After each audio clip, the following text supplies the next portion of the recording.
Effectivement, je participe activement aux discussions qui se déroulent dans le monde. Je participe à ces entretiens, à ces discussions d'une façon très active, grâce effectivement à ma fondation qui coopère avec d'autres centres intellectuels et d'autres centres scientifiques. Ce qui m'impressionne surtout, ce que mon expérience prouve, et l'expérience qui permet de voir les causes, les origines d'un tel ou tel phénomène. Donc la première impression, c'est que le monde est très inquiet. Donc les gens se posent partout à peu près la même question. Où va donc le monde? Où nous amènent les événements? Qu'est-ce qui peut nous arriver demain? Quel est l'avenir qui nous attend? Donc, il y a beaucoup d'inquiétudes, effectivement. Et cette inquiétude reflète le fait que nous sommes très proches de l'avenir dans lequel nous allons vivre. Et cette confrontation avec l'avenir, il a été par exemple décrit par un futurologue américain, Toffler. Il parlait de cette inquiétude qui est effectivement provoquée par la proximité de l'avenir. Donc à cette proximité se sont ajoutés d'autres facteurs, par exemple comme les événements du 11 septembre de cette année a changé beaucoup de repères, dans notre vie. Je pense que effectivement il y a des certitudes à ce sujet et un point de vue commun. Et tout le monde est d'accord qu'après le 11 septembre, le monde ne sera jamais comme avant. Mais d'autre part, est-ce que vraiment notre perception du monde est juste et complète? Qu'est-ce qui s'est passé? À mon avis, il s'agit d'une crise internationale, des plus importantes que notre monde est connu depuis plusieurs années. Et la crise de quoi? Donc la première question est de savoir de quelle crise il s'agit. Donc beaucoup des gens qui pensent se posent cette question, à savoir de quelle nature est la crise. Il s'agit, à mon avis, de la crise de l'ordre mondial qui existe. Effectivement, c'est un ordre qui ne peut plus continuer sans engendrer des catastrophes. Et il est important de dire ici que les tentatives de changer cet ordre mondial ont été déjà entreprises plusieurs fois. Par exemple, la première fois, lorsque la guerre froide s'était terminée à l'époque, beaucoup de choses ont été faites pour changer le cours de l'histoire. Moi, j'ai participé très directement à ce processus et j'ai des souvenirs très vivaces de cette époque. Donc, il s'agissait de changer l'ordre des choses et d'inventer quelque chose de nouveau.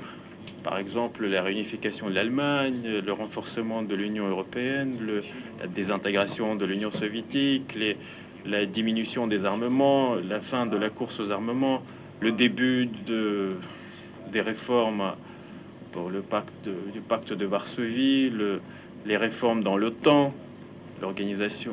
Il y a eu un sommet très important de l'OTAN à Londres à l'époque où une décision a été prise pour changer de stratégie. Quels sont donc les changements qui peuvent être préparés par la crise d'aujourd'hui? Je pense que il y a plusieurs alternatives, il y a plusieurs options concernant les conséquences de cette crise.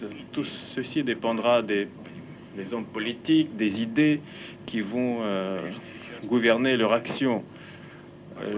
Effectivement, actuellement, c'est la lutte contre le terrorisme qui est au premier plan. Donc l'éradication du terrorisme, l'élimination des terroristes, tout le monde est d'accord là-dessus. Moi, je suis d'accord, moi aussi.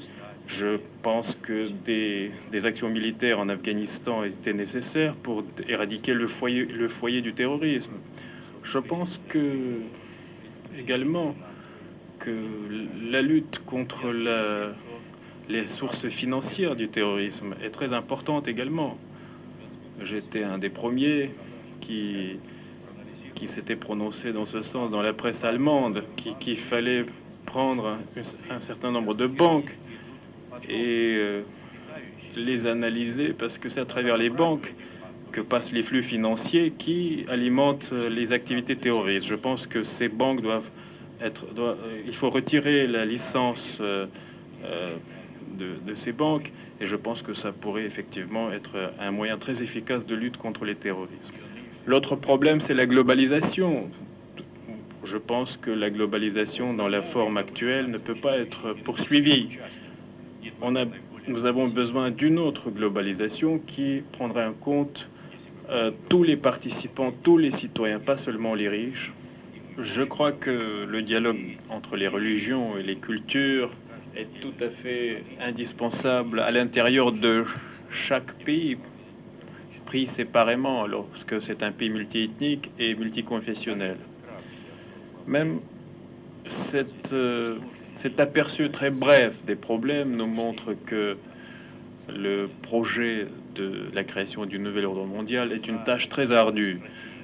Je pense qu'on doit être armé d'une stratégie juste. Je suis convaincu qu'actuellement, à ce moment crucial de notre développement, je pense que l'Europe doit affirmer son poids, son rôle politique. Si ceci n'est pas fait, on ne pourra jamais obtenir de succès. Je pense que l'Europe pourrait faire beaucoup pour surmonter les problèmes qui empoisonnent la vie de la communauté des hommes sur cette planète. Beaucoup de choses dépendront des capacités de l'Union européenne de faire bloc dans le monde face aux autres entités. Faire bloc en tant qu'entité politique indépendante. Il faut créer toutes les conditions pour que notre monde, qui a besoin d'un nouveau leadership, de leadership collectif, pour que ce nouveau monde soit en fait établi. Je vous remercie de votre attention.